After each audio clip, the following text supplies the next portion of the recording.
Hey, Keyforge Corner here, and today we're going to talk about some random cards, which are new. So, let's start right away. We've got Tyrone. I assume I can't really see his name too well. The quality's pretty bad. However, it's a 4-power disc creature. Finally, some disc representation with those leaks, and it says Reap. Destroy a creature of the house with the most creatures in play, which is cool. You know, a nice little reap destruction effect, I guess. I could see this bumped up to a play reap easily, but it's still nice to have. It's still nice. Then we have Wormhole something. It's a 3-power Logos creature, most likely no armor, and it says Reap. Reveal the top card of your deck. If it is a Logos card, play it. Otherwise, archive it, which it's just amazing.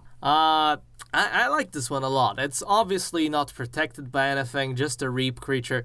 At the same time, it can always be used as a distraction, you know? If you have any better cards in your deck, this one's still something that your opponent will want to take care of. So I still feel like it has uses, even though it might not be very protected and might die easily. Next we have an untamed creature. We have Giant Gnawbill. It's a 5-power creature, and it says after a player chooses an active house, that player destroys an artifact of that house. Which, that's an interesting. So, you have your turn, you choose your active house, and you destroy an artifact of the active house. So if you choose Logos and have Logos artifact, you have no choice.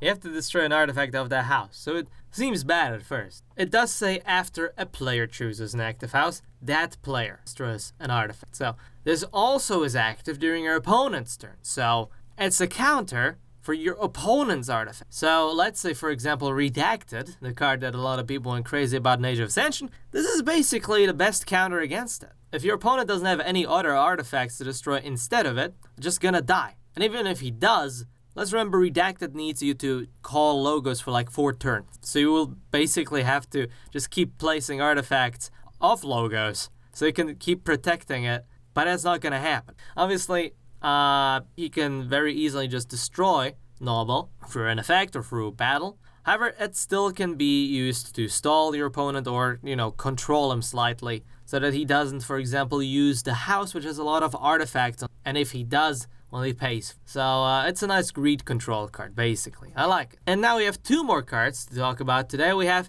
the Fettered Shaman. It's a 2-power elusive creature from Untamed. And she says, fight/reap, ward each of the Fettered Shaman's neighbors, which is good. You can constantly apply wards and at the same time reap. Really cool. And then we have Pestering Blow. That's an action card, and it gives you 1 amber, and it says play. Deal 1 damage to a creature and enrage it. As we all remember, enrage, you put an enrage counter on a creature, that creature has to fight. It can't use its reap abilities, anything like that. It has to fight. And after the fight, the enrage counter goes off. So it's really, really nice. You know, it can be both used to destroy a creature that only has 1 power left, or just 1 power in general, or it can be used to stop creatures which your opponent would gain a massive advantage of if he reaped, like for example Witch of the Eye, things like that. So it's a really good card in my opinion, especially because it also gives you an amber, and just having amber itself